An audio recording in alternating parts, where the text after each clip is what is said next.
नमस्कार दोस्तों, स्वागत है आपका एक बार फिर से हमारी चैनल सनातन धर्म ज्ञान पर, जहां मैं आपको सनातन धर्म से जुड़ी बहुत ही अद्भुत कहानियां सुनाती हूं। यह कहानियां आपके लिए बहुत ही लाभदायक और ज्ञानवर्धक होती है। इन कहानियों को सुनने के बाद आपके मन में हो रही बेचैनियों, परेशानियों, चिंताओं इत्यादि का समाधान भी हो जाता है। तो आज मैं आपको सुनाऊंगी श्री नीम करोली महाराज जी द्वारा बताए गए एक बहुत ही अद्भुत व्रत के बारे में, जिसको सुनने के बाद तथा इस व्रत को करने के बाद आपके साथ श्री महाराज जी का आशीर्वाद सदा के लिए बन जाएगा। तो चलिए शुरू करते हैं। शुरू करने से पहले हमारी चैनल सनातन धर्म ज्ञान को सब्सक्राइब करना ना भूलें, ताकि आने वाली सभी न्यू वीडियो की नोटिफिकेशन आपको सबसे पहले प्राप्त हो जाए। तो आइए शुरू करें। एक दिन एक भक्त को, जिसका मंगलवार का व्रत था, आश्रम का भंडारी दूध देना भूल गया। उस भक्त ने तो कुछ नहीं कहा, परंतु महाराज जी से कौन बात छिप सकती थी। आधी रात के बाद उसे बुला भेजा अपनी कुटी में और पूछा, तूने कुछ खाया पिया कि नहीं। सत्य बताने पर महाराज जी को कष्ट होगा, यही सोचकर उसने कह दिया, हाँ महाराज, मैंने दूध पी लिया था। परंतु महाराज जी को उन्हीं के शब्दों में कौन बावला बना सकता था।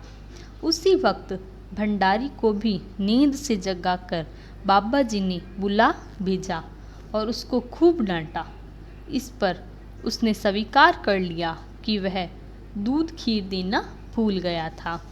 भंडारी को विदा कर महाराज जी ने कमरा बंद कर लिया और भक्तों को पास बुलाकर कहा, अब तो आधी रात से अधिक समय हो गया है, दिन पलट चुका है, खाओ अब।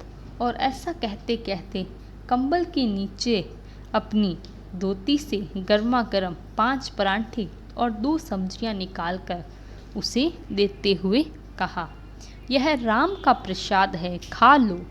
और जब वह प्रसाद को लेकर बाहर जाने लगा कि प्रभु के सामने कैसे खाऊं, तो महाराज जी ने उसे आज्ञा दी कि नहीं, यहीं बैठकर खाओ, ताकि बाहर लोग उनकी यह लीला मालूम न हो पाए।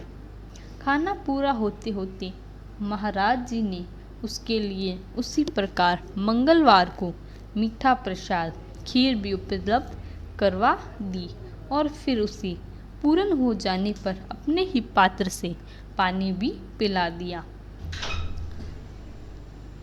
जाते जाते आदेश भी कर दिया कि किसी को मत बताना। महासमाधि के बाद भी यह लीला अनावर्त हुई।